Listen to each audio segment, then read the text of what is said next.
नौकरी मिलते ही ब्याह कर ले। नौकरी मिलते ब्याह कर ले। हर चीज के एगो टाइम होला। अरे तो हम कवन बुढ़ाता नहीं। हाँ, कहाँ बुढ़ा था मैं? ऐ, चुप कर। माँ, आज तोर बाबूजी से हम बात करत नहीं, तोर ब्याह खातिर। माई, चुप। खाना खो, हम पानी लेके आवत नहीं। सब तोरे वजह से भइल बा। अरे बढ़िया तो बा। अरे फौजी बनने से पहले फौजी मिल जाए। अरे सराउ, जिंदगी गर्द मत करा। अरे तब प्यार से बोल ना। बहाव के रोक, गति के धीमा कर।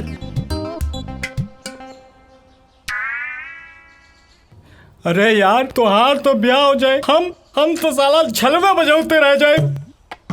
सुन, तू चिंता मत कर। तू जिंदगी भर अस्तूरा न चलेबे। ये कुकुर मुत्ता नियन शकल मत बनाओ।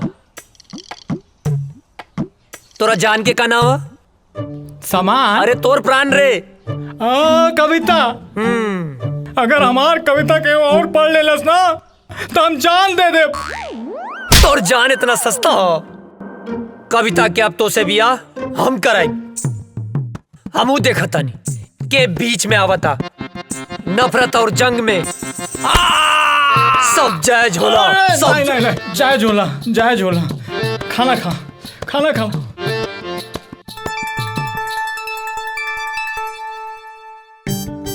तू चिंता मत करिए। हाँ, नहीं करम, हम एकदम चिंता नहीं करम। माई, अरे पानी देना यार।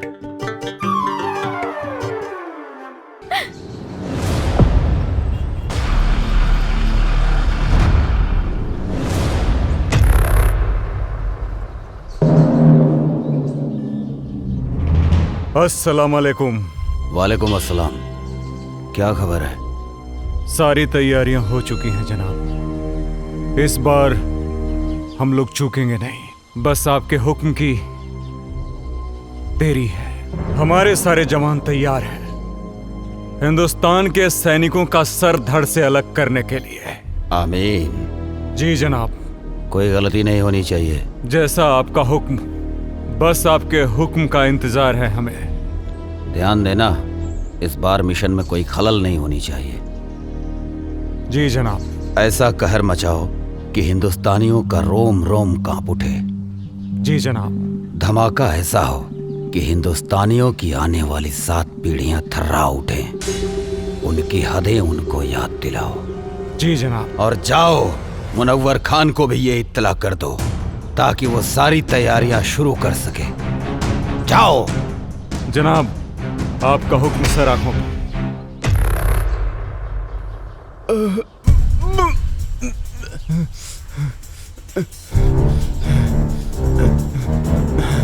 सलाम जनाब। इसको हमने इतना मारा लेकिन इसने फिर भी अपनी जुबान नहीं खोली। जनाब, हम तब से इसे बहुत बेरहमी से मार रहे हैं लेकिन फिर भी ये कुछ बताने को तैयार नहीं है। अबे सुन पाकिस्तानी पिल्ले, मेरी उम्र से क्या अंदाजा लगा रहा है बे?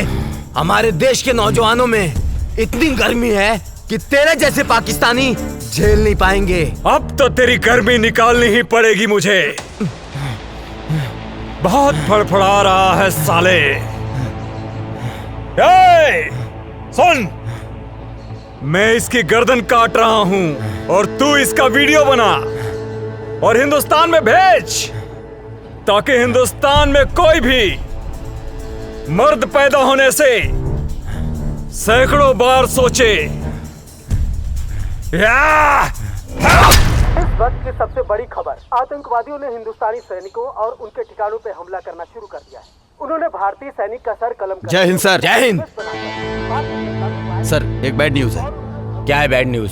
सर, अभी भी इंटेलिजेंस से खबर मिली है कि आतंकियों ने हमारे ठिकानों पर हमला करना शुरू कर दिया है। अच्छा, तुम लोग थोड़े होशियार रहो। वहाँ पे हम अपने और सैनिकों को लगा देते हैं। उन देशद्रोहियों को उनकी औकात दिखा देते हैं। It's order.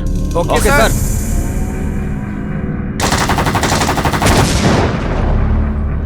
इस वक्त का सबसे ताजा खबर, आतंकवादियों ने हिंदुस्तानी सैनिकों और उनके ठिकानों पर हमला करना शुरू कर दिया है। उन्होंने एक भारतीय सैनिक का सर कलम करके उसका एमएमएस बनाकर भारतीय जनता में वायरल कर दिया है और उन्होंने धमकी दी है कि हर हिंदुस्तानी और हिंदुस्तानी सैनिक का यही हाल करेंगे जब तक उन्हें उनका पूरा हक नहीं मिल जाता।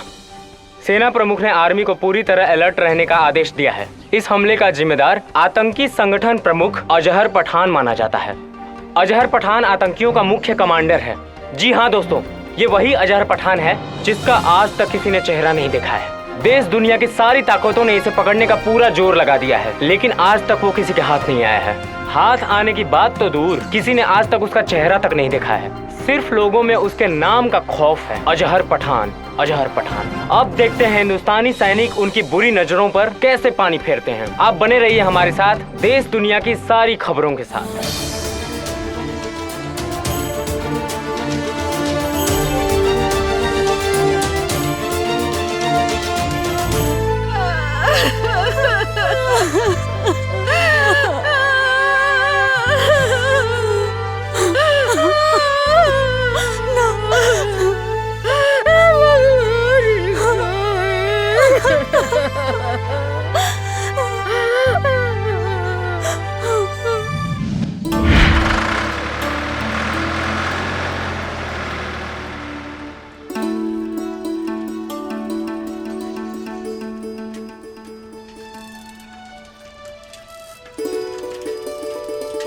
गुड मॉर्निंग भैया।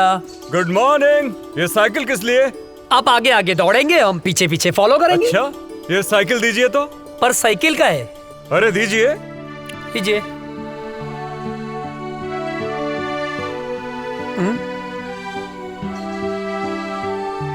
चश्मा दीजिए जरा। चश्मा पर काहे? अरे दीजिए। बुढ़ौती में जवानी सूझेला।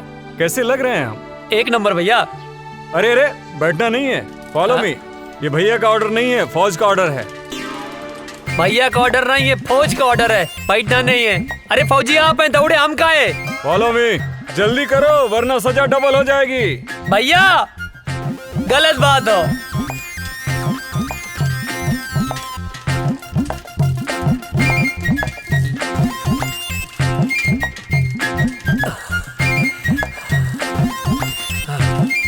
हम न दौड़ब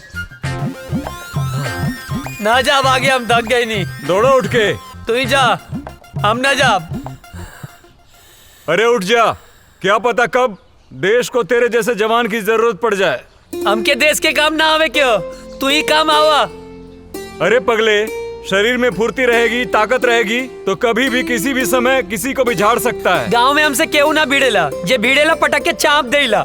हाँ। अच्छा ठीक है, उठ जा भाई, आओ बैठो। बेवकूफ कहीं का। लो चश्मा अपना दी। चल बैठ। हमार भैया।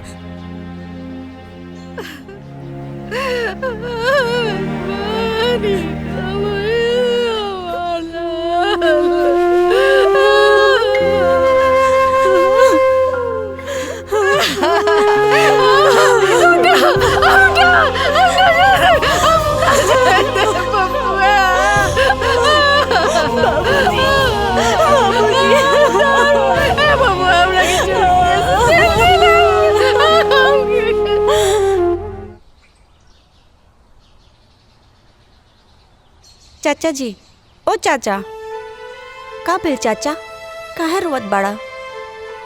पापा की याद आवत बा का?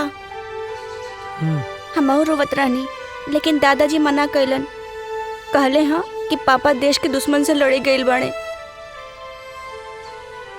लेकिन चाचा, गांव वाले कहले हाँ कि पापा लौट के कबो ना आई हैं। का ई बात सच है? ना मुन्ना, पापा जरूर आई हैं, जरूर आई हैं। चल बेटा। हे भगवान, हमरा पीछे काहे उठा लेला? हमरा पीछे का खेले रही?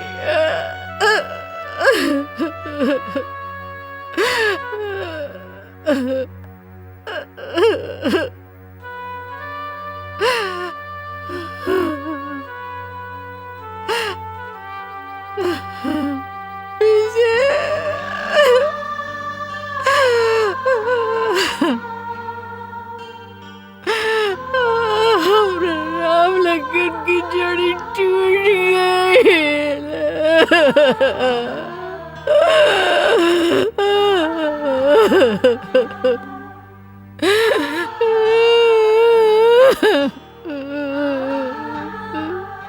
बेतरी नींद ना आवत रहे,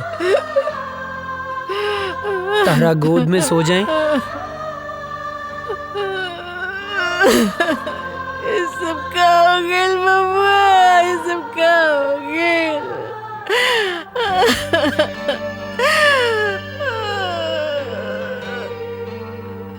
काय ऐसा होला? एक जमीन के टुकड़े खातिर भैया हमनी के छोड़ के ना गईले माई।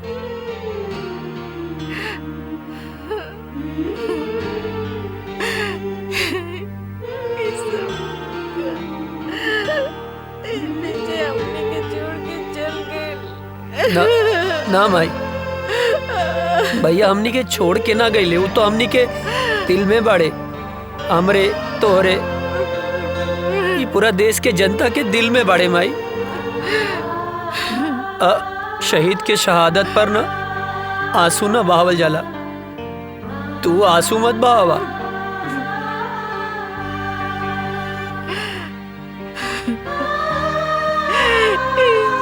सब काय होला? काय होला? जमीन के चंद टुकड़ों खाती एक दूसरे को जान लेलस। काय पता ना, एक माई के कोकू कर देलस, हमर राम लगन की जोड़ी तोड़ देलस। पता ना माई, पता ना पड़ोसी मुल्क के हमनी के देश से कौन नाराजगी बा, पता ना। बबुआ तू हमरा के छोड़ के कहीं मत जाइए, हमरा के छोड़ के नहीं तो हम मर जाएंगे बबुआ। ना जाए माई, हमरा के छोड़ के ना जाए, मत जाइए। कभी ना जाए, कभी ना जाए भाई, कभी ना जाए।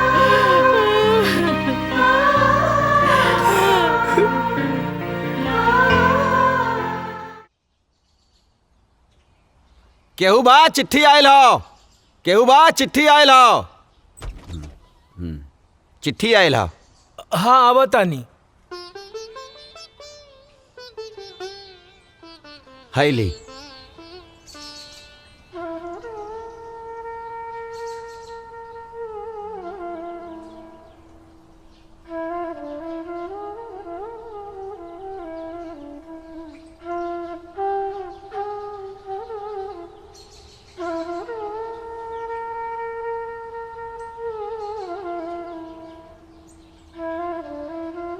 ना ना, चूल्हा भाड़ में गेल सरकारी नौकरी। हाँ? एक बेटा तो शहीद हो गई, दूसरा बेटा के हम शहीद ना होके के देव। सरकार अपन नौकरी अपन पास ही रखी, कह देता नहीं। हाँ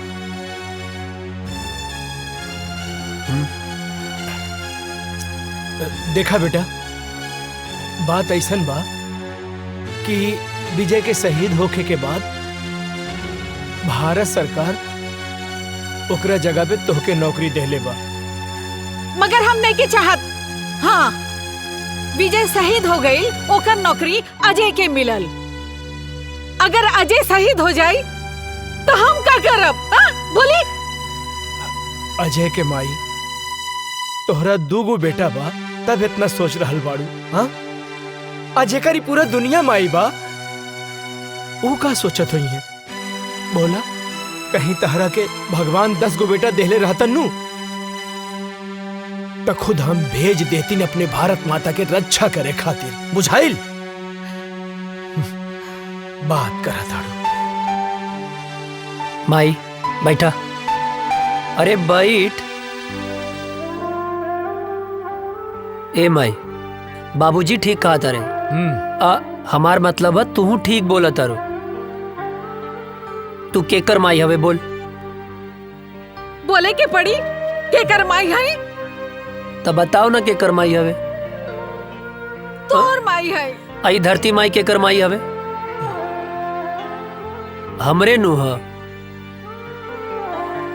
बाबूजी गलत कहाँ बोले?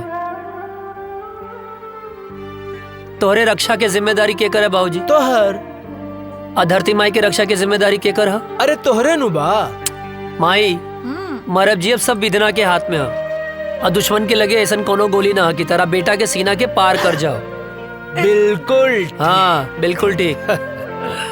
सोच मत, मार के आए मर के ना आए का बाबू? हाँ बिल्कुल ठीक। अब भूख लागल है, खाना देना। दे दा। देता नहीं। चलना।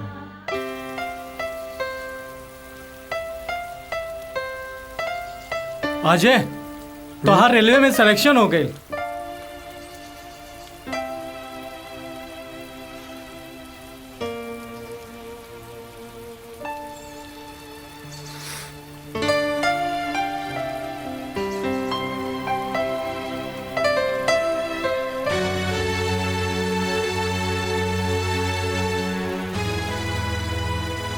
अब एकर कोनो मतलब ना, हम फौजी बनब। अरे ये तो बहुत अच्छा फैसला कैला। हाँ। लेकिन अजय, तू इतना उदास काहे हुआ?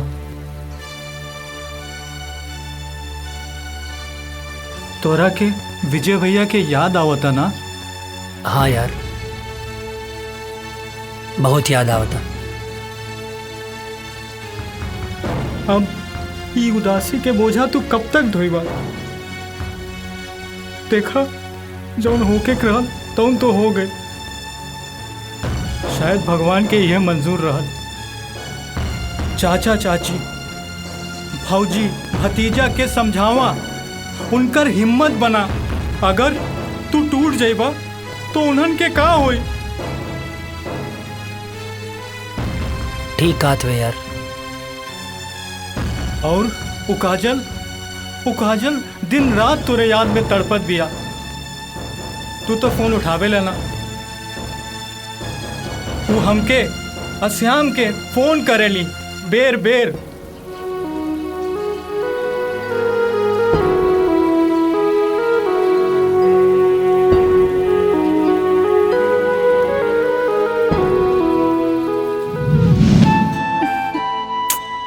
पता ना कहाँ रह गई ले। आवे तो बतावा तनी।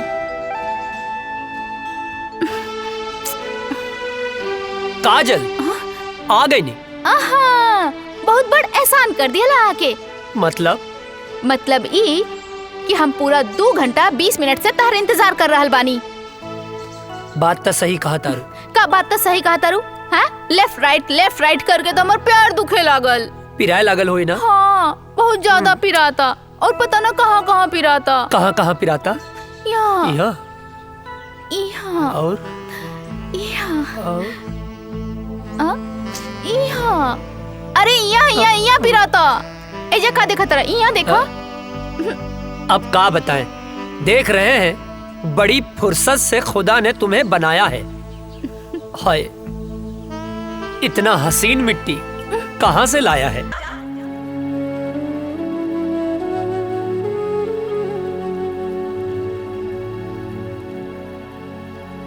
अजय,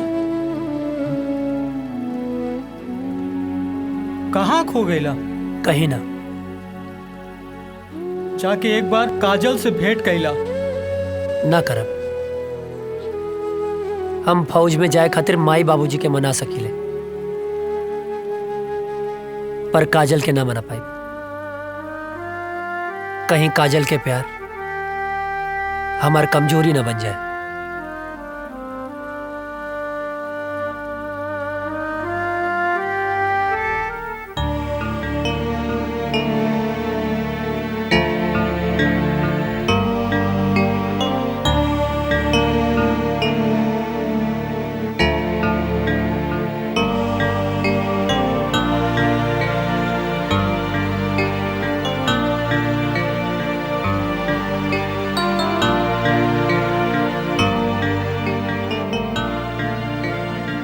बबुआ,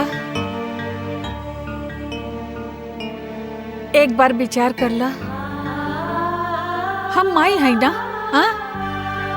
हम अपन मन के ना समझा पाता नहीं।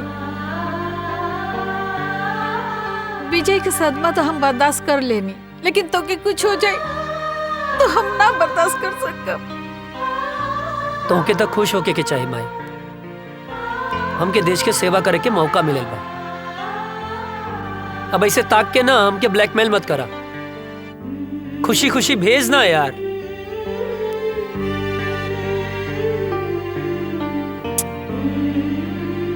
ठीक बा, तू जो भगवान तो रक्षा करी और हमारा आशीर्वाद हमेशा तोहर साथ रही। तोरा रक्षा करी, तोहरा ढाल बन के खड़ा हो जाए। माई, माई, हमके कुछ ना हो। तो के कुछ हो जाए तो मर जाए। अरे हमके कुछ ना होई बाबा, यकीन करा। और जैसे तू माई बाड़ू वैसे धरती माई भी तो माई बाड़ी ना, हाँ? अब एकदम कुछ ना होई माई, हमके कुछ ना होई। चला चला, आवा हम बताई थे।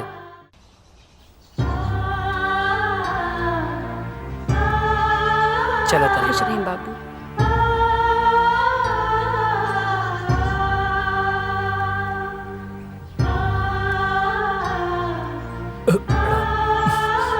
खुश रहा बेटवा और भारत माता के सेवा करा।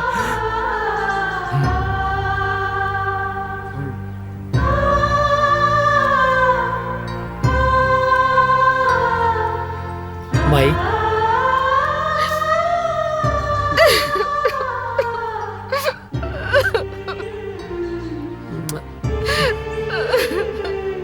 चला तन। चला, जल्दी लेट होता। चला जल्दी आ जाए।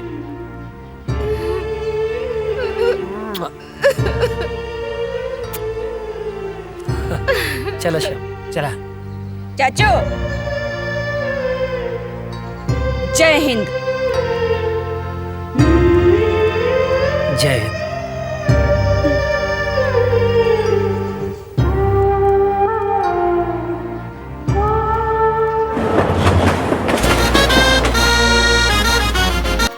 तुम्हारी ट्रेनिंग पूरी हो चुकी है। थैंक यू सर।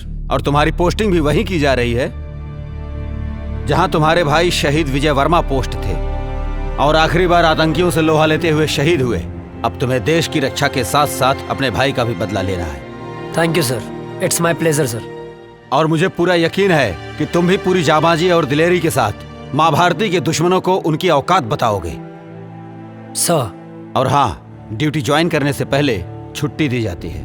जाओ अपनी फैमिली के साथ एंजॉय करो। Thank you sir, thank you so much सर। सर, जय हिंद। प्रणाम बाबूजी। खुश रहा। का हाल बा बेटा? बाबूजी ट्रेनिंग पूरा हो गई। तो बहुत बढ़िया बात। अब खुशी के बात ही बा कि कुछ दिन खातिर हम घरे आवतानी। अरे ये तो बहुत खुशी के बात बा। माई कहाँ बाड़ी? कहीं गई बाड़ी। बाबूजी बोला ना रह दा, आके बताएं। ठीक। जी बाबूजी, प्रणाम। खुश रहा। कौन काम?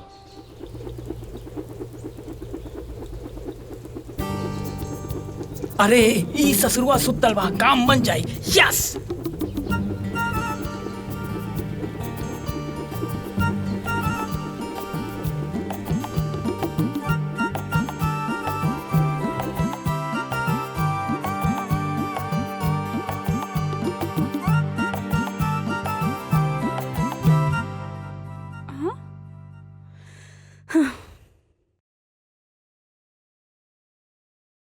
हे भगवान, कितना अच्छा सा झाड़ू लगावत तनी, फिर भी पता नहीं कहाँ से कागज आ जाता।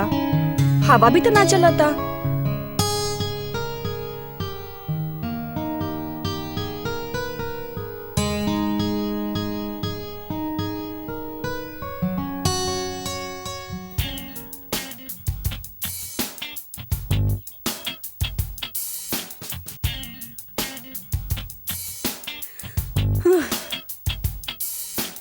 कहाँ से आ जाता? ये कुल तो साफ कर दिले रहनी अच्छे से।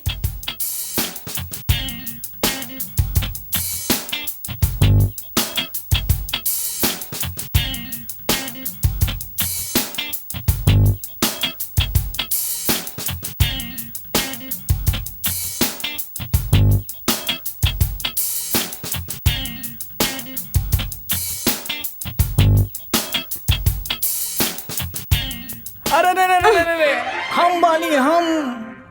तू काहे हमारे घर में चोर खाने घुस गइल बाड़ा? चोरी से? अरे हम तो सीना जोरी से आयल बानी हो, तो हाल बाबूजी से हाथ मांगे आयल बानी।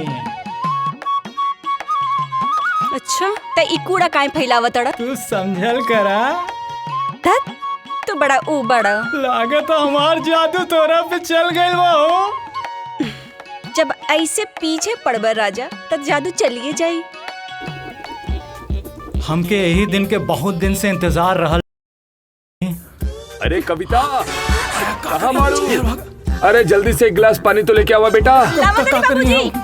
बोल ना। अरे अच्छा यार, छूट जाते हैं। कहाँ? हाँ ठीक है, हम गमला में छूट जाए। हाँ।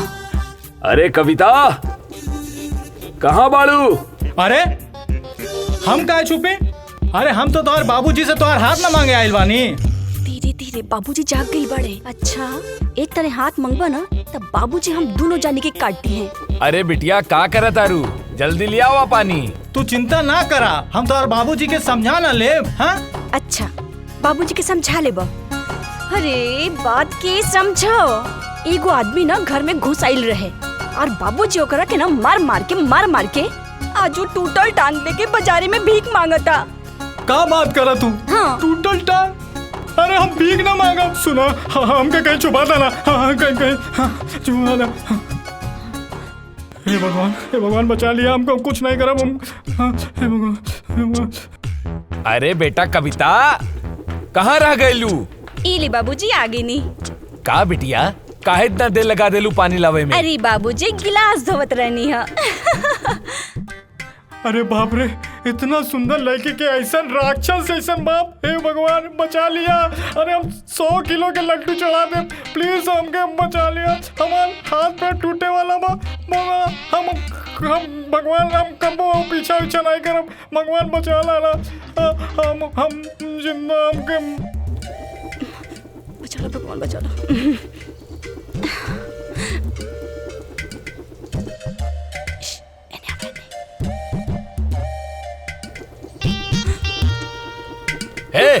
क्या हरे? रुक! अरे कहाँ तानी, रुक जो।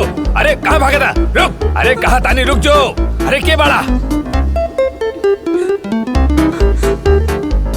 अरे कहाँ जाबे भाग के? रुक जो। बाप रे, पकड़ ले लो। रुक जो। कहाँ भाग? अरे तो इतना हिम्मत? हाँ? हमारा घर में घुस गई ले। तो इतना हिम्मत? हमके माफ कर दे। चल तोहरा क्या भैया बताइए। हम तो से का कहत रहे ना। हमके दांते कटलस। हे भगवान, कल्याण की रक्षा करी हो, आपका करी। रुका, कहाँ भाग के जाइबा तू? रुक जो, हम तोरा के छोड़म ना। कहाँ भाग के जाइबे? रुक, बताओ तानी।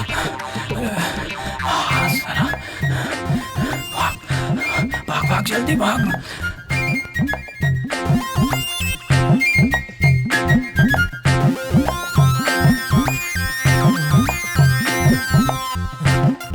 लगता भाग गए।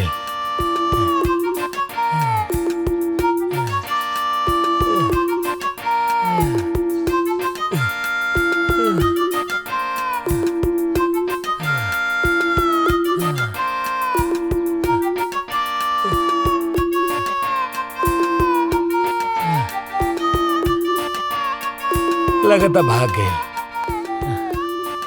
खैर हमके चाहे जब मिली हम ओकरा के छोड़म ना। चाहे जब मिली हम ओकरा के छोड़म ना।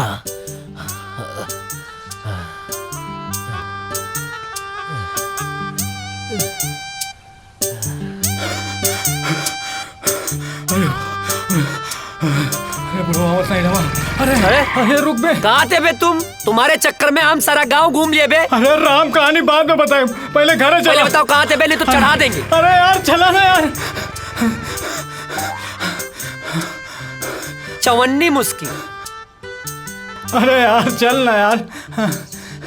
इन्हें से काहे निकले बे? तो यार चल बे यार यहाँ से। चल। आया मतलब बच गई नहीं। जय हो भगवान। आज छोड़ दिए बे, आगे नहीं छोड़ेंगे। पसीना छुड़ा। ओ गोरे गलिया वाली से, तिरछी अखियां वाली से नैना चार हो गइल। का बताई तो से यरवा रे। मार खाने से बच गए बेटा आज तुम, वरना लाज जूता मुंह का हाथ सब पड़ जाते। गोरी गलिया वाली से, तिरछी अखियां वाली से नैना चार हो गइल। का बताई है का भाई? पर भइल का रह रे? का करत रहनी हम? अरे वो सब हम बाद में बताई। सरऊ मुहूर्त देख के बताइबा। हाँ। अरे बट ये सब तो बतिया अच्छा नहीं लगेला। पलिया से बचाएंगे बस। का बताई तो से यरवा रे, हमारा प्यार हो गए। तो बताओ ना, मारत काहे बाड़े? चुप कर, खाना खाइबे? हाँ। ए माई, दू जगह खाना लेके आओ, हमरे साथे बुक्कड़ भी आइल बा। कल्याण? हाँ। फेमस हो गई ले बे। अच्छा। हाँ, हाथ धो ले।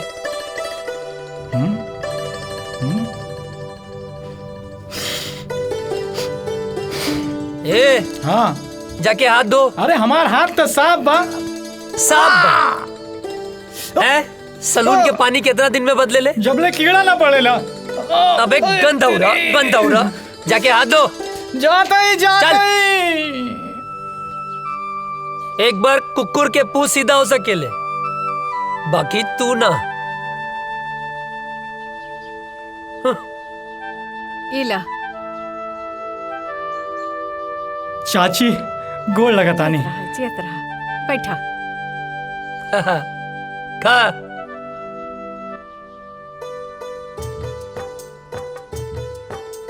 ए चाची, हम तो ठीक बानी, बाकी हमार बड़की भौजी कहाँ बानी? माई के गेल बाड़ी। हाँ, यही से तो खाना हमके पकावे के पड़ा था। तनी अजय के समझावा, हाँ, जल्दी से ब्याह कर ले। हमरो के हाथ पटावे वाली चाहिए ना। वो नैहर गईली, छुटकी बहू आ जाई ता हमार साथे हाथ पटाई ना। हाँ, और नहीं तो का। और वैसे भी बुढ़ापा में काम कहाँ पावेला। ढेर ना होता। नहीं। बहाव के रोक, गति के धीमा कर। हाँ।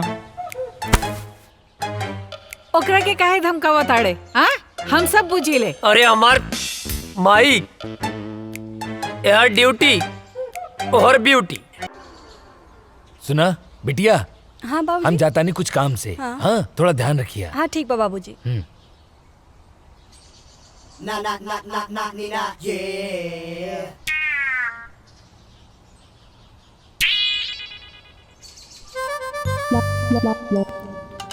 हमके कविता से मिलले बहुत दिन हो गए बा। आज जाके कविता से मिलब। हाँ, बढ़िया मौका बा, जाता नहीं।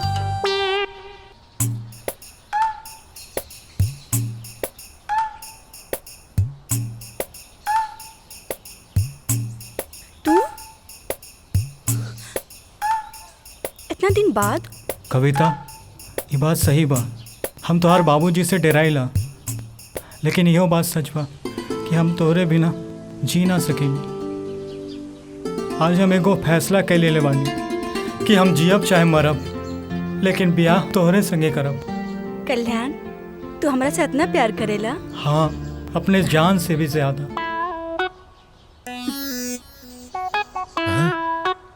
तोहरा के जान ही देवे के पड़ी।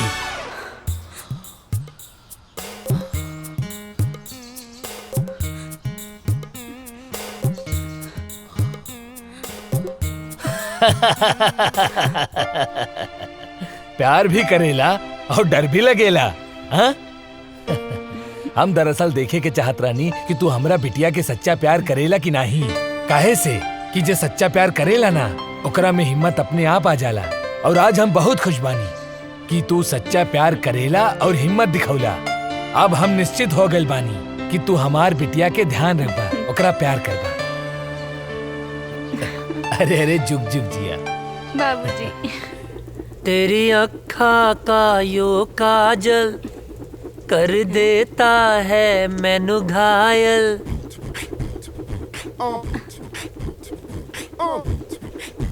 कहा रे हेने आओ। छोटा पटाखा बड़ा धमाका। हाँ? भाग यहाँ से भाग।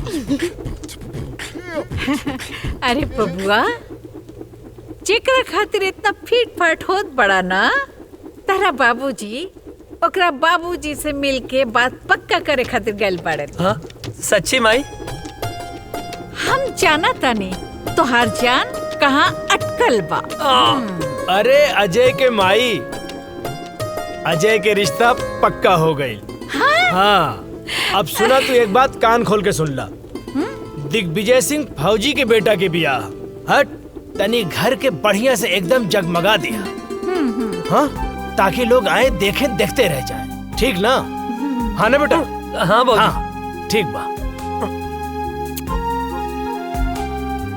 Thank you Mai. Thank you बाबूजी।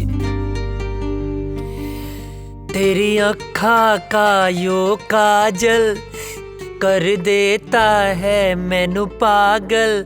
नर नर नर नर नर।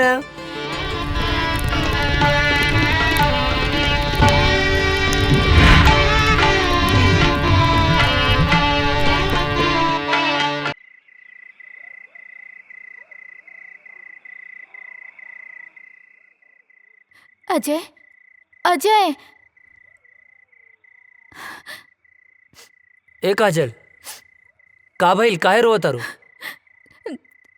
तारा के लेवे खातिर कुछ जवान लोग आइल बाड़े। वो काहे बदे? वो लोग कहता रे कि ऊपर से ऑर्डर बा, तारा के जाए के पड़ी। ए पगली, एहर देखा। अरे तय में इतना रोवे के कौन बात बा? ऑर्डरे नु आइल ह। हम फौजी हैं। जब जब ऑर्डर आई हमके देश के रक्षा खातिर जाए के पड़ी। आई तो हमार फर्ज है। तो हम का हैं? का हमरा खातिर ताहर कोनो फर्ज नहीं खे? देखा काजल, देश से अपन तुलना मत करा। एक जवान के लिए पहला फर्ज होकर यह रहेला कि वो पहले अपने देश की रक्षा करे। तू हमार प्राण हो। तुहार हर सांस हमरे सांस में बसेला। एहर देखा, हमार ताकत बना, कमजोरी मत बना। बनबू ना? हंसा। जाके हमार वर्दी ले आवा।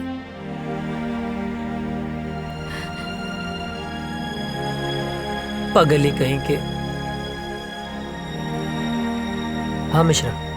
सॉरी अजय, हेडक्वार्टर से इमरजेंसी मैसेज आइल बा, आज ही निकले के बा। ठीक है। का ठीक बा? हाँ, का ठीक बा? आज ही तोर ब्याह भइल और आज ही ले जाए खातिर आ गेले। हम ना जाए देब। माई बात के समझल कर, इमरजेंसी मैसेज है। ना ना, हम ऐसा ना होके देब। अरे हमरा हम ना कटना जाए से भी ना कटी। बाबूजी समझावा माई के। आज हिंदुस्तान के तरह बेटा के जरूरत बा। समझाई ना बाबूजी? का समझाई? अजय के माई, जेकर बेटा फौज में होला ओकर माई बाप के करेजा पे पत्थर रखे के पड़ेला। हंस के विदा करा बेटा के, हंस के घर वापस आई। समझल कर माई। हम फौजी हैं। हर बात पे रोल धोल ठीक ना होला। चला विशाल। अजय,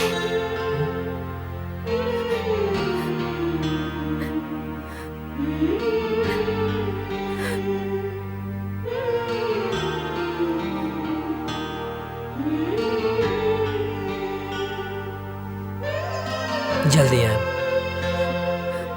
अपन ख्याल रखिए। तो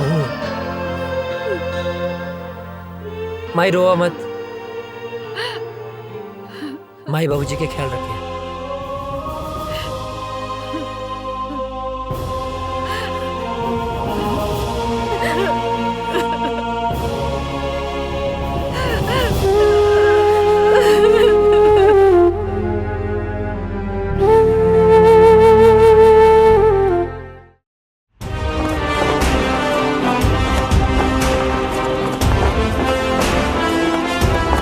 गांव का सफर कैसा रहा अजय? बहुत अच्छा सर।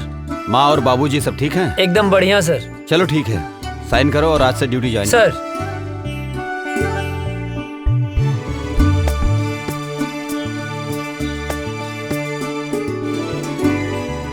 जय हिंद।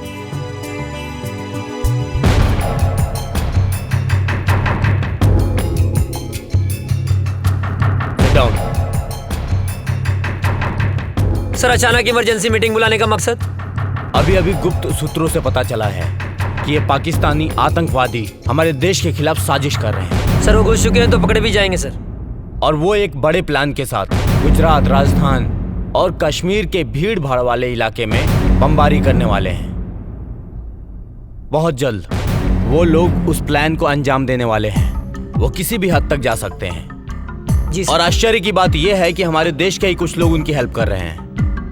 हमें चौकन्ना रहना होगा। वो हमारे देश के किसी भी कोने में हमला कर सकते हैं, तो हमें उन्हें किसी भी प्रकार से रोकना होगा। अजय सर, तुम पूरी तरह से अभी अलर्ट हो जाओ। सर। राम सिंह, तुम ऐसा करो, सीमा से सटे जंगल के इलाके में बटालियन के लिए सारी व्यवस्था उपलब्ध कराओ। जय हिंद सर।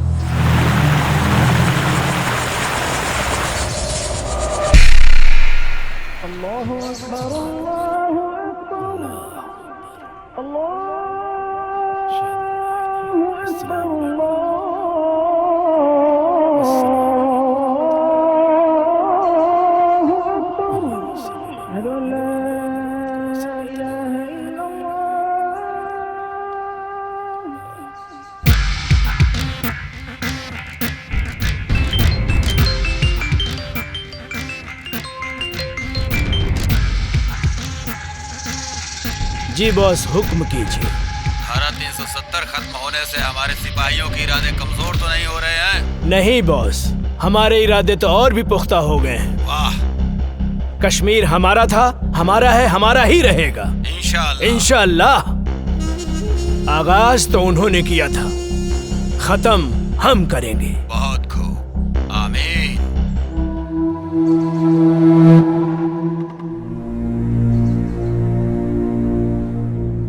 अस्सलामुअलैकुम भाईजान। वालेकुम अस्सलाम। हैदर कहाँ है? आ रहा है।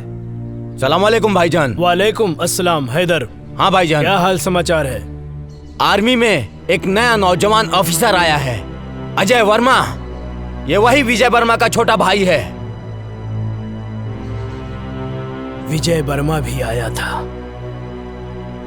हमारे मंसूबे पर पानी फेरने के लिए। उसको तो हमने जहन्नुम में पहुंचा दिया। लग रहा है इसको भी इसके भाई के पास पहुंचाना पड़ेगा। अरे हम लोगों का तो बस एक ही मिशन है, कश्मीर की आजादी और पूरे हिंदुस्तान की बर्बादी। और इन हिंदुस्तानियों को हमारी ताकत का एहसास होना चाहिए। कश्मीर पाकिस्तान का पाक हिस्सा था जो हमसे धोखे से छीन लिया। हमारे शरीर में खून नहीं, बारूद है, बारूद। जो हमसे टकराएगा उसके चीथड़े उड़ जाएंगे। हमारे जीने का मकसद है कश्मीर की आजादी। नारे तकबीर, अल्लाहू अकबर, नारे तकबीर, अल्लाहू अकबर, नारे तकबीर, अल्लाहू अकबर।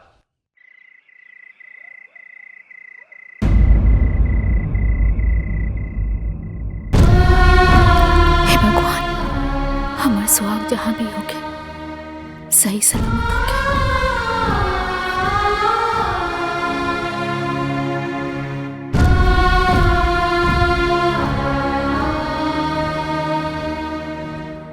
हे देवी मैया, हमारे बेटा की हिम्मत और हौसला दी।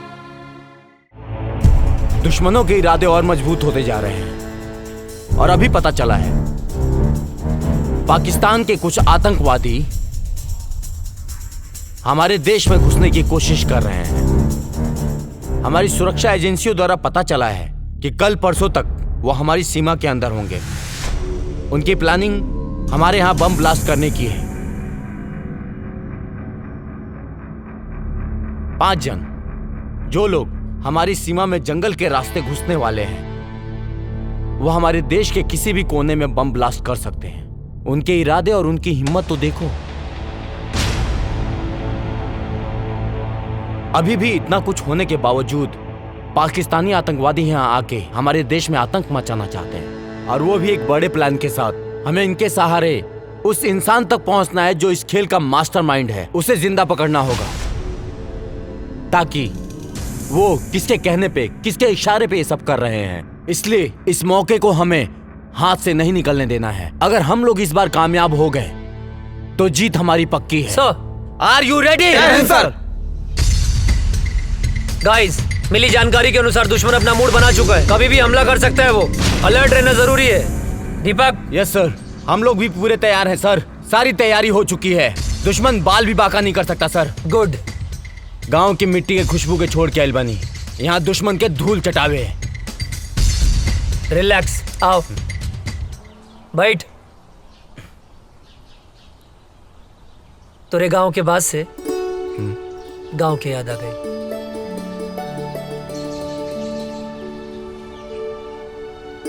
भाभी के फोटो है का?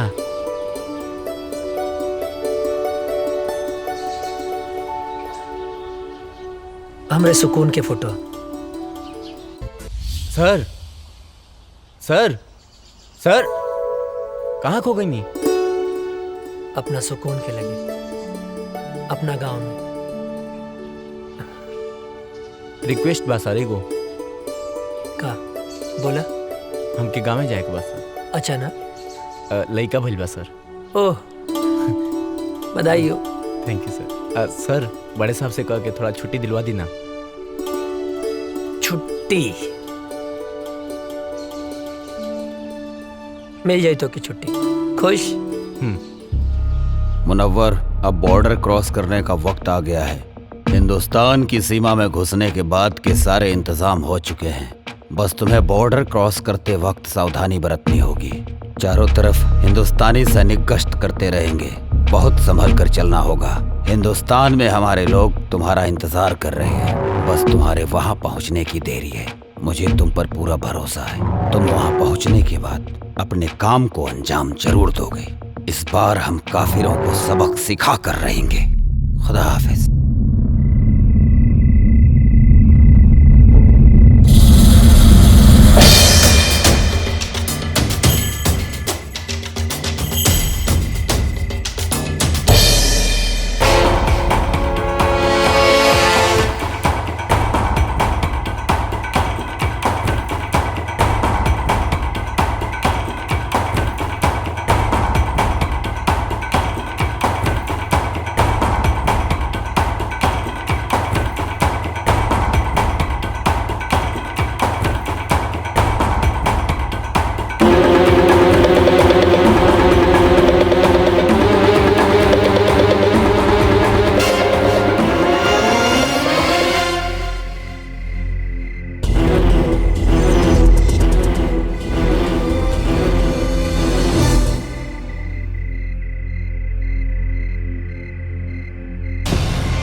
चलो आओ, आ जाओ।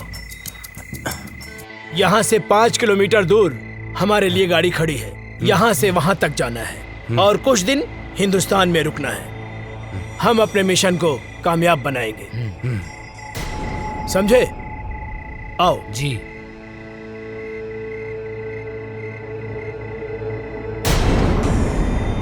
इस तरफ से आ जाओ।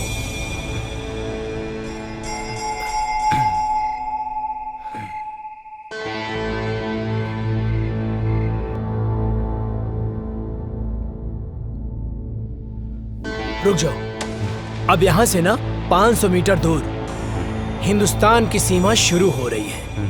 हमारी सीमा यहीं खत्म होती है और वहां पे हमारे लोग हैं। वहां जाने के बाद हम अपने लोगों के साथ मिल जाएंगे। आप लोगों को संभल कर चलना है, धीरे से, ठीक है?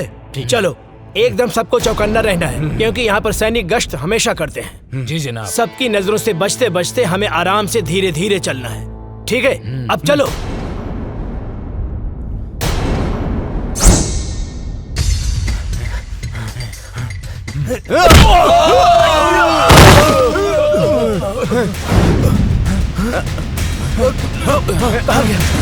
किधर गया?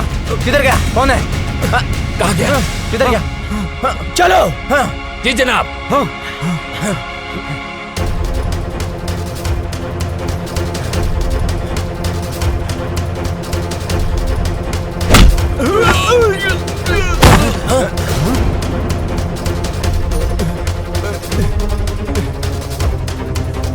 चलो चलो चलो चलो, हम अपनी सीमा में चलते हैं। आओ आओ जल्दी। भूत भूत भूत, छोड़ो हमें, छोड़ो हमें। ये मेरा तौबा, मेरा अल्लाह का तौबा, मेरे बाबा का तौबा। तू छोड़ दे मुझे, मैं कभी हिंदुस्तान में नहीं आऊंगा। अरे फौजी!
हिंदुस्तान जिंदाबाद बोल। जिंदाबाद।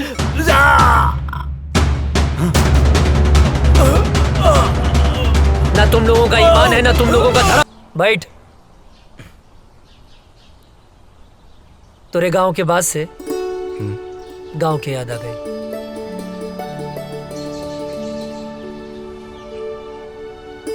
भाभी के फोटो का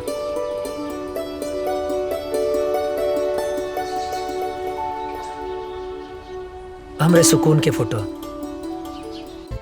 सर सर सर कहाँ खो गई? नहीं अपना सुकून के लगे, अपना गांव में।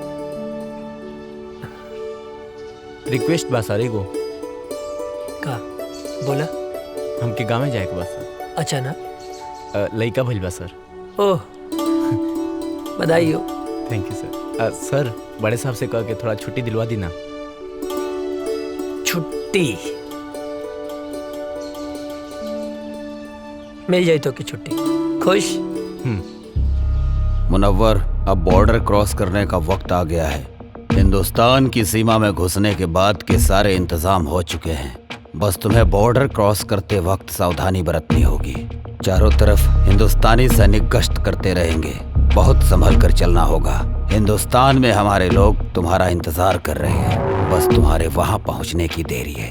मुझे तुम पर पूरा भरोसा है। तुम वहां पहुंचने के बाद अपने काम को अंजाम जरूर दोगे। इस बार हम काफिरों को सबक सिखा कर रहेंगे। खुदा हाफिज।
चलो आओ, आ जाओ।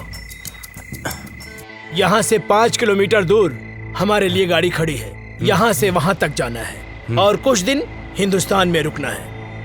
हम अपने मिशन को कामयाब बनाएंगे, समझे? आओ जी।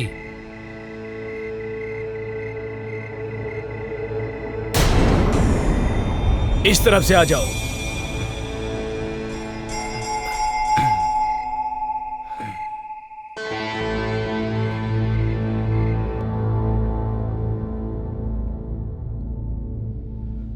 रुक जाओ। अब यहाँ से ना 500 मीटर दूर हिंदुस्तान की सीमा शुरू हो रही है।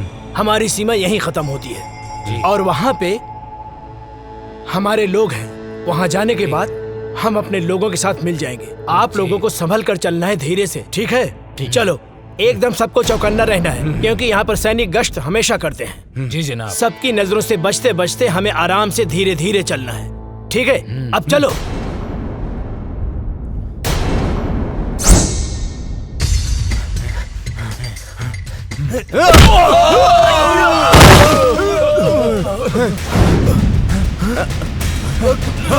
कहाँ गया? किधर गया? किधर गया? कौन है? कहाँ गया? किधर गया? चलो। जी जनाब।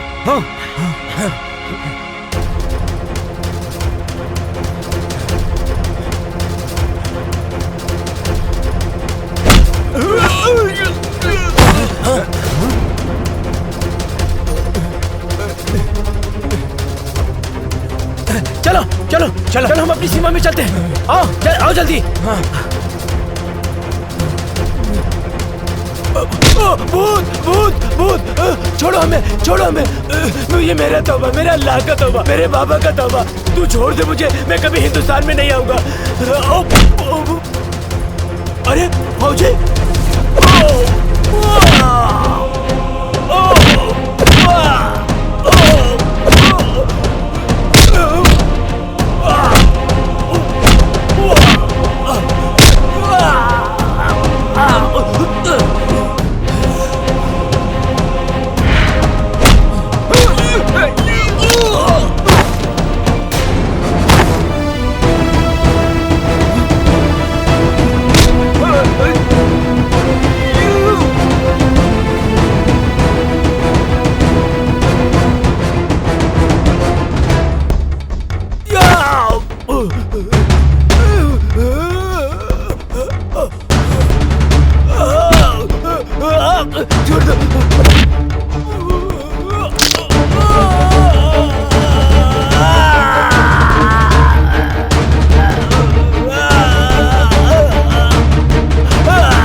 हिंदुस्तान जिंदाबाद बोल।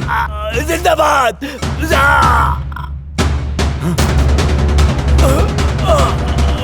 ना तुम लोगों का ईमान है, ना तुम लोगों का धर्म।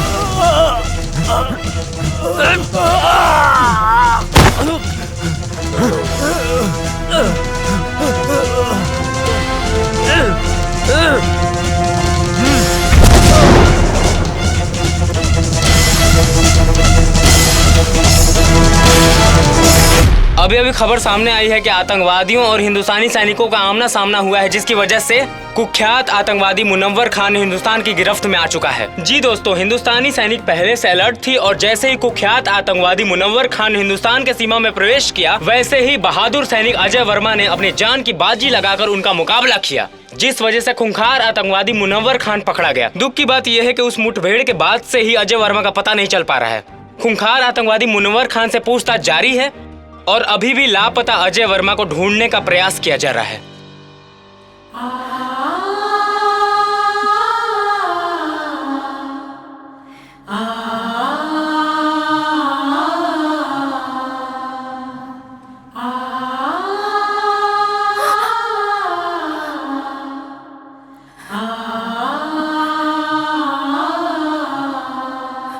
हे भगवान, हम सुहाग की रक्षा करिए। एक दिल दहला देने वाली खबर सामने आई है, अजय वर्मा शहीद हो चुके हैं। जी हाँ, सेना प्रमुख के द्वारा बयान जारी किया गया है कि मुनव्वर खान के साथ मुठभेड़ में ब्लास्ट हुआ था, जिसके बाद से ही अजय वर्मा का कोई पता नहीं चल पा रहा है। ब्लास्ट की जगह से कुछ सामान बरामद हुए हैं, जो सामान अजय वर्मा का बताया जा रहा है। इसी से अनुमान लगाया जा रहा है कि अजय वर्मा शहीद हो चुके हैं। इससे पहले आतंकवादियों के द्वारा मुठभेड़ में अजय वर्मा के बड़े भाई भी शहीद हो चुके थे। अजय वर्मा को ढूंढने की बहुत कोशिश की गई, लेकिन कुछ पता नहीं चल पा रहा है। ब्लास्ट वाली जगह से अजय वर्मा के कुछ सामान मिले हैं, जिससे ये अनुमान लगाया जा रहा है कि अजय वर्मा शहीद हो चुके हैं। आप लोगों को एक जानकारी और दे दूं, कुछ ही दिन पहले आतंकवादियों के द्वारा हुए हमले में अजय वर्मा के बड़े भाई शहीद हो चुके थे। अब अजय वर्मा की इस खबर से पूरा देश शोक में डूबा हुआ है। सोचिए, अजय वर्मा के माँ बाप के दिल पे क्या बीत रहा होगा, जिनके दोनों जवान बेटे देश की रक्षा करते करते शहीद हो चुके हैं। अभी कुछ ही दिन पहले अजय वर्मा की शादी हुई थी। उनकी नई नवेली दुल्हन, जिसके हाथ से मेहंदी के रंग भी नहीं छूटे थे, बेचारी विधवा हो गई। जरा सोचिए, उस शहीद के विधवा के दिल पर क्या बीत रहा होगा। शोक प्रकट करते हुए सेना प्रमुख ने वीर शहीद अजय वर्मा को श्रद्धांजलि दी और उन्होंने बताया कि अजय वर्मा के इस शहादत को पूरा देश नमन करता है। और सेना प्रमुख ने यह भी बताया है कि मुनव्वर खान के पकड़े जाने पर आतंकवादियों के सारे मंसूबों पर पानी फिर गया है। अभी मुनव्वर खान से पूछताछ जारी है। पूछताछ में बहुत ही अहम सुराग मिलने की आशंका है। आप लोग बने रहिए हमारे साथ देश दुनिया की नई खबरों के लिए। तब तक के लिए जय हिंद। आतंकवादियों ने भारत पर फिर हमला किया, जो काफी तादाद में थे। आतंकवादियों ने फिर से हमला किया, कई जवान शहीद हो गए, लेकिन आर्मियों ने आतंकी सरदार मनोहर खान को अपने गिरफ्त में ले लिया है। लेकिन दुख की खबर ये है कि अभी तक अजय वर्मा की कोई खबर नहीं मिली। बम के धमाके को देखते हुए ये अंदाजा लगाया जा रहा है कि देश के लिए लड़ते लड़ते वो शहीद हो गए। दिग्विजय भैया के बड़ लड़का पहले ही शहीद हो गए रहल। अजय ही रहल परिवार के आधार, वो शहीद हो गई। अब उनके परिवार पे का बीती। दिग्विजय भैया के दिल पे पहाड़ टूट गई। मिल गई शांति, मिल गई शांति ना। हम पहले मना करत रहनी कि हमरा बेटवा के ना भेजी, मगर हमार केहू बात मानी तब ना।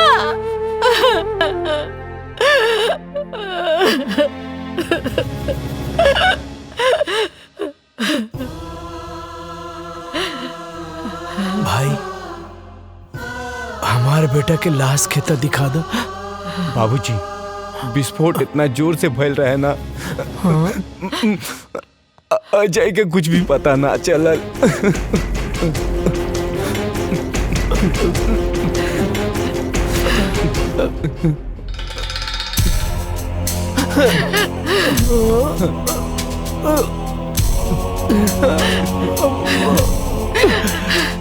मिल गई शांति, मिल गई ना।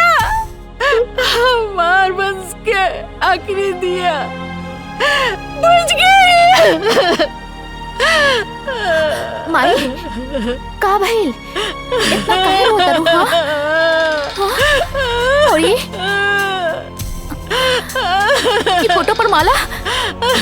हाँ? बहू, हमार बेटा अजय देश के खातिर शहीद हो गए। ना बाबूजी, ना। ये का कहा तनी आप? हाँ? ऐसा नहीं क्यों हो सकत? हाँ? माई, देखा, तू रोआ मत। हाँ, अजय जिंदा हवन। तू काहे रोत बाड़ू? हाँ? अरे, तोहर माथा फिर गइल बा का? हाँ? अपन जिंदा बेटा के शोक मनावत तारू? हाँ? कहता नहीं कि जिंदा बाड़े? हाँ? देखा, हमारा अजय के धड़कन सिर्फ हम महसूस कर सकता नहीं। हाँ? हमरा के इनका धड़कन महसूस हो रहा बा। नहीं मान सकत अजय जिंदा हुवन। बहुत हिम्मत बता हरामी, लेकिन अब हमार दोस्त अजय जिंदा नहीं खन, शहीद हो गए बाड़े। शर्म नहीं आवत? हाँ? एगो फौजी होके एगो जिंदा फौजी के शहीद बोला तारा? शहीद हो गई? हाँ? ना, वो शहीद नहीं हो सकत। कोनो दुश्मन के बम या गोली में इतना ताकत नहीं खे कि हमार सुहाग के हमरा से छीन ले। हाँ? माई, देखा, तू रुआ मत। हाँ? देखो तू शांत हो जा। हाँ अजय आई है, जिंदा हुए अजय, वो जिंदा हुए, जिंदा बड़े। हाँ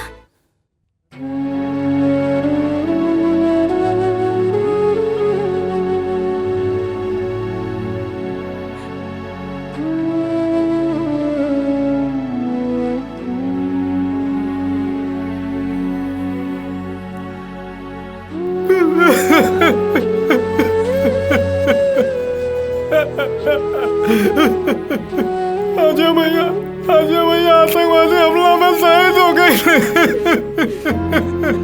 कल्याण मत रो, काहे कि ये भगवान की मंजूर रहे। भगवान इतना निर्दयी कैसे हो सकेले?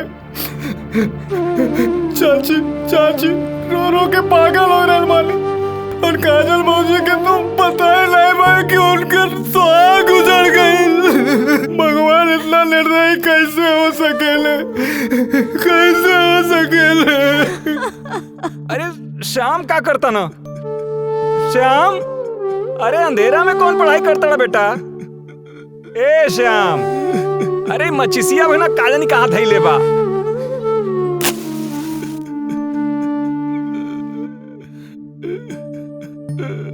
अरे इते रोता। श्याम का भइल बेटा? काहे रोता बेटा? का भइल? का भइल का? वो अजय बोलत रहे कि आतंकवादी हम तोहरा के ना छोड़ब, तो ओकरा के ना छोड़े के चाहत रहे ना, तो हमके काहे जोड़ के चल गइल? हम तो ओकर यार रहनी ना। गद्दार थोड़ो है जो हमके छोड़ के चल गए। बेटा तू ठीक कह रहा बाड़ा बेटा। बेटा मत रो बेटा, हम तुम्हारे साथ बानी बेटा, हम तुम्हारे साथ बानी बेटा। मत रो बेटा, चुप रह बेटा, शांत हो जा।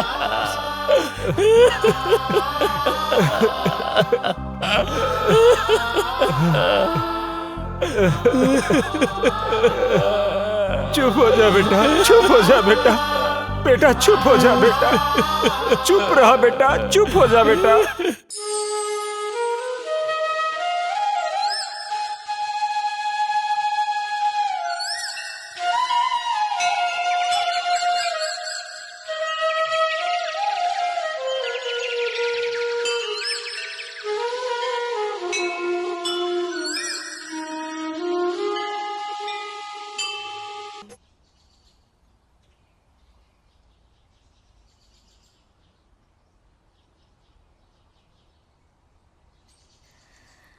बहू,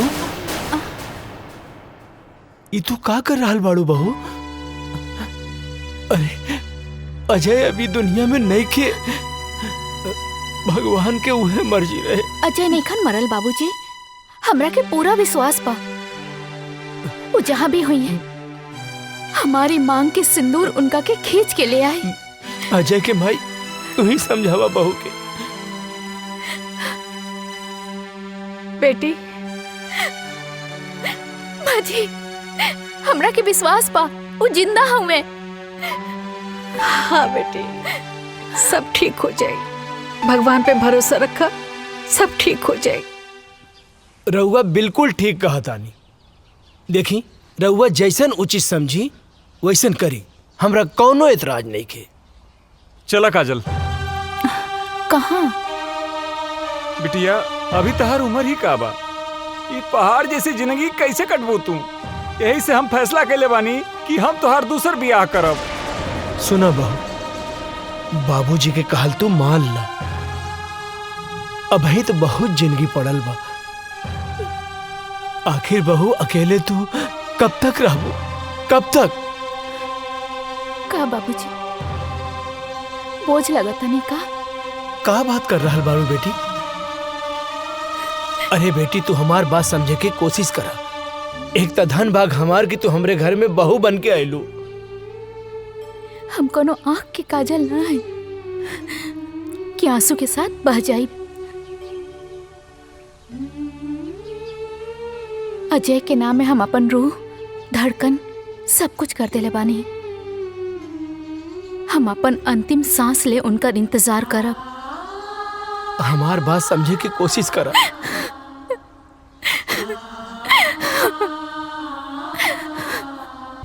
मुनव्वर खान, सच सच बता, बता कौन है तेरा बॉस और कहां कहां तुम लोग की प्लानिंग है ब्लास्ट करने की। तू ऐसे नहीं बताएगा, लगता है तुम्हें हिंदुस्तानी आर्मी का पावर दिखाना पड़ेगा।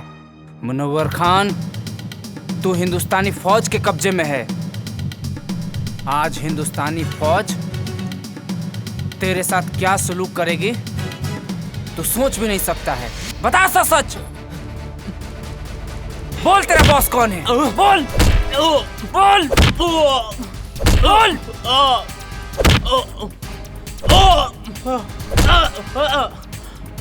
बोल कौन है बॉस तेरा? ए फौजी, तू ना चाहे मेरी जान ले लेगा ना, तो अभी नहीं बता सकता मैं, समझा? मैं कुछ नहीं बता सकता, मैं मर जाऊंगा लेकिन नहीं बता सकता, समझा? तू ऐसे नहीं मानेगा, तुझे 3rd डिग्री देना ही पड़ेगा। बोल कौन है बॉस तेरा और क्या मकसद है तुम लोगों का? नहीं बता सकता, चलो। जुबैर, फोन लाओ।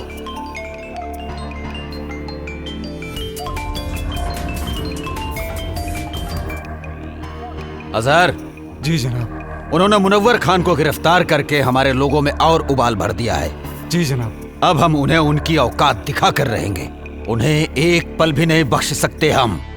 अब हमें खौलते हुए खून से नहीं, ठंडे दिमाग से काम लेना होगा। अजय वर्मा और उसका भाई हमारे ही किए हुए हमले में शहीद हुए थे। जी जनाब। दोनों भाई हिंदुस्तान और हिंदुस्तानी मीडिया के लिए हीरो हैं। अब हमें लोगों के इस इमोशन को अपना हथियार बनाकर मुनव्वर खान को छुड़ाना पड़ेगा। जी जनाब। हम उसकी माँ को किडनैप करके पाकिस्तान लाएंगे और फिर हिंदुस्तान की फौज और सरकार को, जी जनाब, अपनी इज्जत बचाने के लिए मुनव्वर खान को छोड़ना ही पड़ेगा, नहीं तो लोग सड़कों पर आ जाएंगे। सलाम अलैकुम।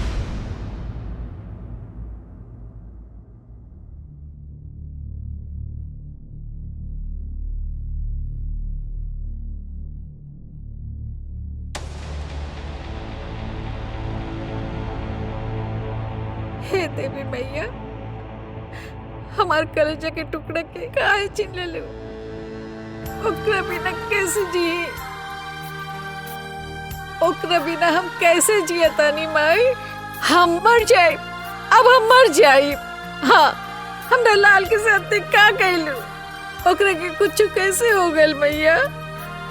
तू तो पूरा संसार के माता बड़ो, तू तो जाने लू, ओकरा बिना काजल कैसे रही माई? हमरा परिवार के पुकार तू सुन सकेलू ना माई?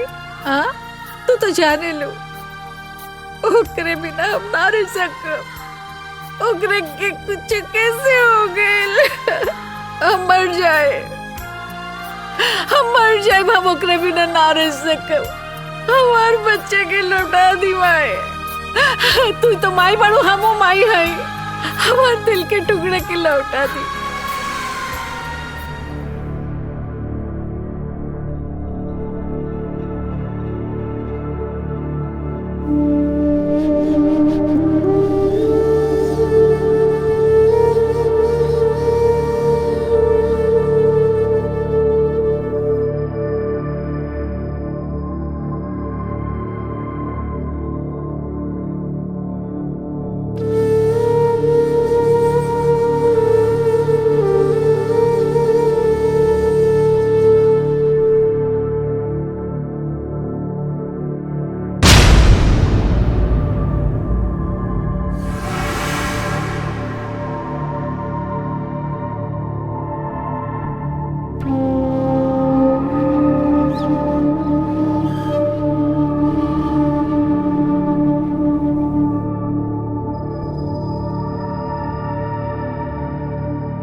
जगह पाकिस्तान है।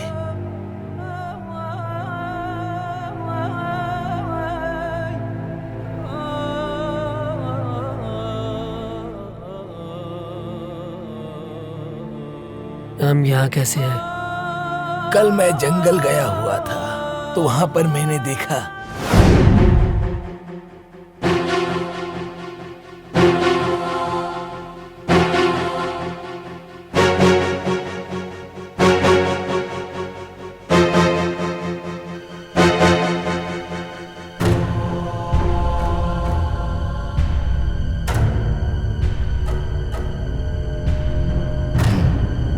ये कौन है?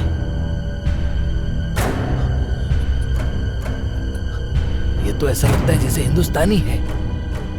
ये फौजी लगता है।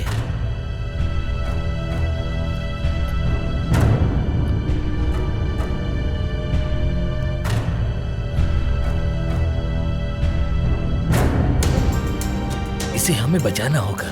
अगर किसी ने देख लिया तो प्रॉब्लम हो जाएगी। वैसे भी हिंदुस्तान पाकिस्तान एक ही तो था। कुछ लोगों ने इसको बांट दिया। या अल्लाह। 6 महीना बाद भी हमके होश आ गए। अबले हम जिंदा हैं। जरूर कोनो खास मकसद है। हमरे वतन के साथ साथ हमार माई और काजल भी हमारे इंतजार करत हुई हैं। हमके जल्द से जल्द अपने वतन लौटे के पड़ी।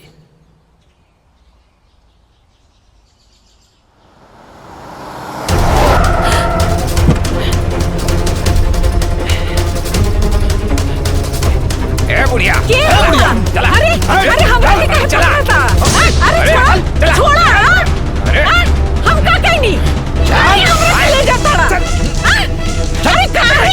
चल गाड़ी में चल। अरे छोड़ा, हम बोला था कि छोड़ा। ठीक नहीं क्या होई? छोड़ दो हमरा के। अरे हम बोला था कि हमरा के छोड़ दो। चुप बैठ। गाड़ी के करा। अरे छोड़ा हमरा के। हमरा क्या के हो? अरे बता रहे बुढ़िया। चुप कर। बेहोश करेगा। चुप कर।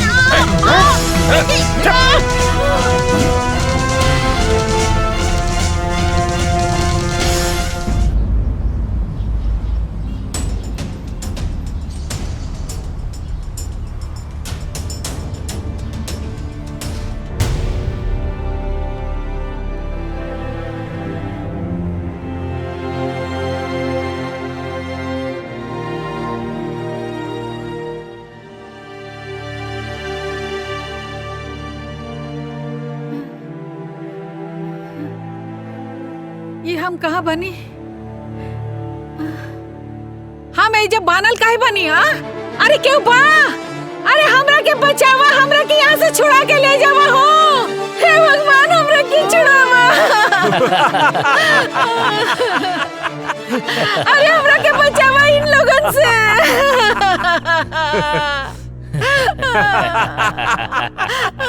क्या रे, क्या बड़ा तू लोग?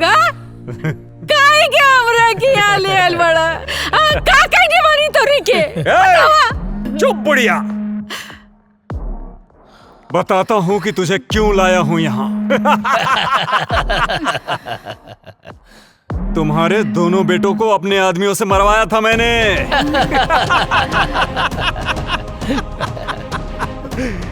सुन, तुझे मैं किस लिए लाया हूँ वो मैं तुझे बताता हूँ।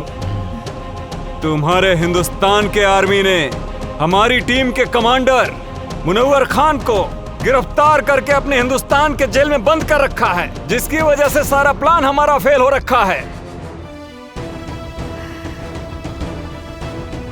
और उसे ही छुड़ाने के लिए हमने तुझे किडनैप करवाया है आज, क्योंकि तेरे परिवार से पूरे देश की भावना जुड़ी हुई है। ये बुढ़िया सुन, अगर 24 घंटे के अंदर अंदर मुनव्वर खान को हिंदुस्तान सरकार ने नहीं छोड़ा तो हम तुम्हारे साथ जो करेंगे ना, उसे देखकर सारे हिंदुस्तानियों की रूह कांप जाएगी। और अभी 24 घंटे होने में कुछ ही समय बाकी है।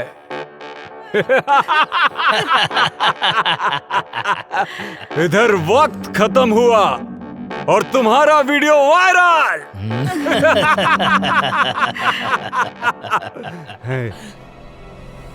और उधर सरकार के खिलाफ जनता का विरोध। और विरोध इतना भयानक होगा कि मुनव्वर खान को हिंदुस्तान सरकार को छोड़ना ही होगा। वक्त तो अब खत्म होने वाला है। उससे पहले एक आखिरी बार हिंदुस्तान सरकार को वक्त देने दो। भगवान तू लोग के कभी ना माफ करिए। हाँ दरिंदो हमरा के छोड़ी, हम बेकसूर बानी, हमरा के काहे पकड़ के रख ले बड़ा।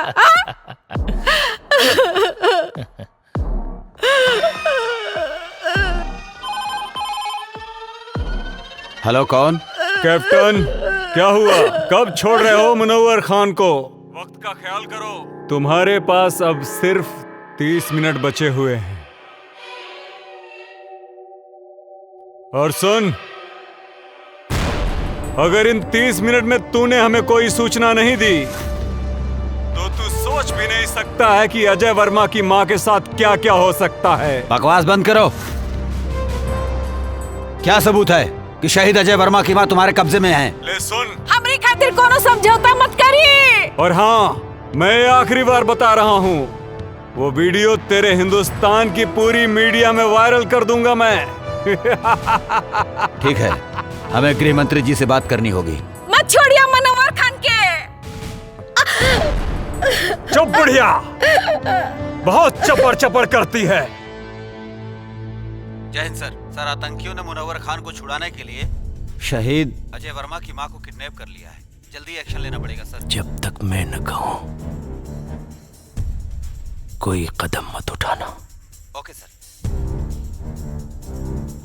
इस मसले का हल सोच समझ के करना पड़ेगा। और हाँ, इसकी जानकारी लीक नहीं होनी चाहिए। मेरे अगले कॉल आने तक का इंतजार करो। ओके सर। जय हिंद सर। हेलो अजहर, क्या खबर है? जी हुजूर। हिंदुस्तानी फौज कब रिहा कर रही है मुनव्वर को? जनाब, अभी कोई खबर नहीं आई है मुनव्वर खान को छूटने की। फिक्र मत करो, खबर जरूर आएगी, क्योंकि वो बुढ़िया हमारे कब्जे में है। इस बुढ़िया को हम लोगों ने बांध के रखा है। अगर मुनव्वर खान को नहीं छोड़ा तो हम लोग आगे की कार्रवाई शुरू करेंगे। बहुत खूब, सारे सिपाहियों को चौकन्ना रखो, बस हम भी वहाँ पहुँच ही रहे। हमें आपका इंतजार है।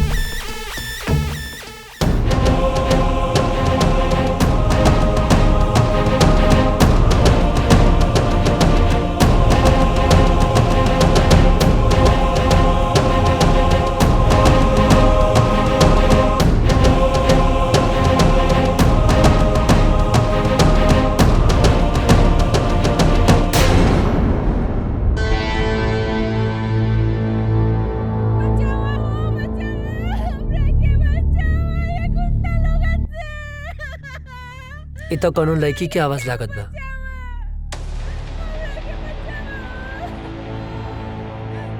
ना, हमें चक्कर में ना पड़ सकीला, न तो लोग के पता चल जाए कि हम इंडियन हैं। लागत है ज्यादा मुसीबत में बाड़ी। का करी भगवान?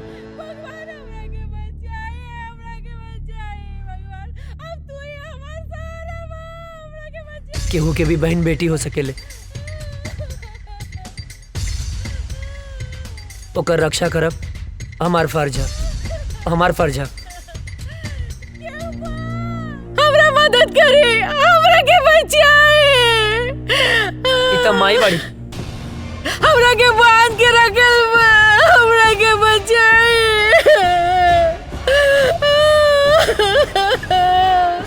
हम का करी माई है। रुक जा।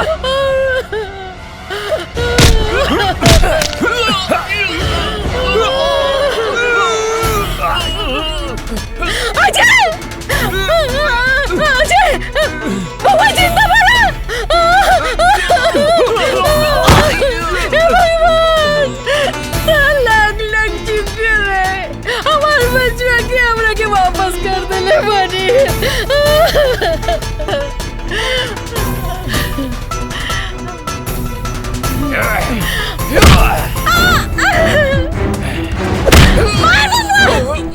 और मार, मत छोड़िए, मार और मार।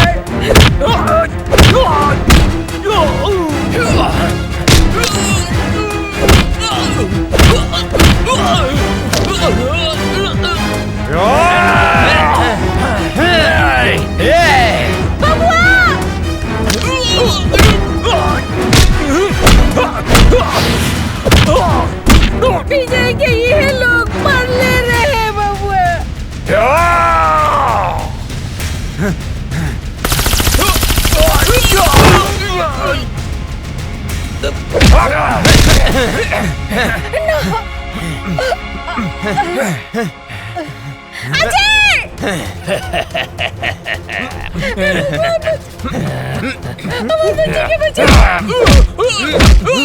मत छोड़िए, हम एक फौजी के माई हाई। मार बेटा, इन्हीं के छोड़िए मत।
बिना वजह छेड़ते नहीं, और कोई हमें छेड़े तो उसे छोड़ते नहीं।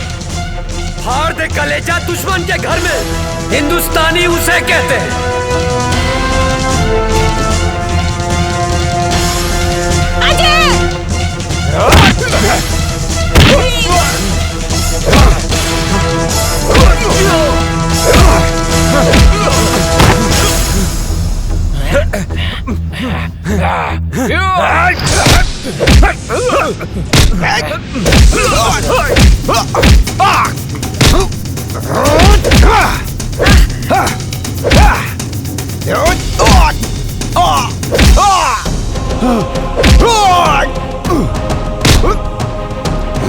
जब हम तुम्हें नहीं छेड़ते तो तुम क्यों छेड़ते हो?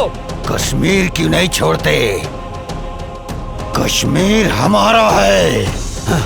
तुम एक मुनव्वर मारोगे तो 100 मुनव्वर पैदा होंगे। तुम एक मुनव्वर मारोगे तो लाख पैदा होंगे। लाख!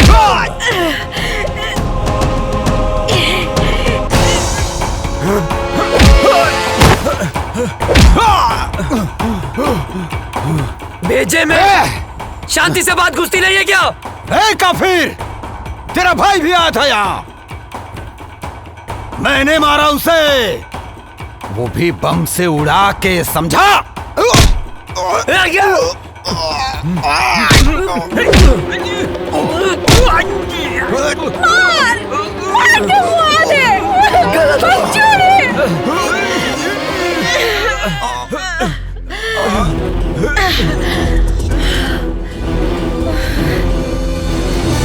तुझे क्या लगा मेरे भाई को मार के सांस बंद कर दूंगा तेरी, जान ले लूंगा तेरी, तेरे इसी पाकिस्तान में मार डालूंगा तुझे। हिंदुस्तानी हूं मैं अजय, हिंदुस्तानी हूं मैं, हिंदुस्तानी। अजय,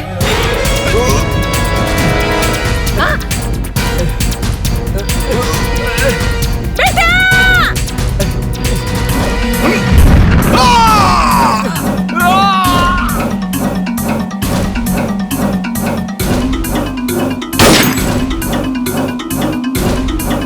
माई, ए माई, माई, ए माई, ए माई उठना, देखना तोर बेटा आ गया माई। ए माई उठना माई, आँख खोलना। हाँ माई, अजय तोर बेटा। अजय बेटा, हम काले रानी ना के हम आ जाए, देख आ गए नीना।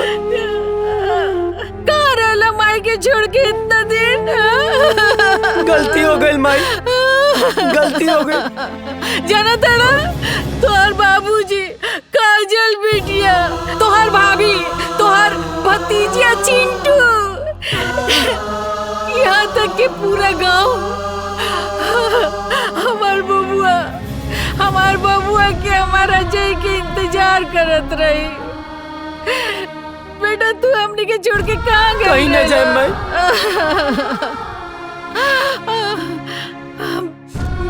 चला चला घर चला। हाँ माई।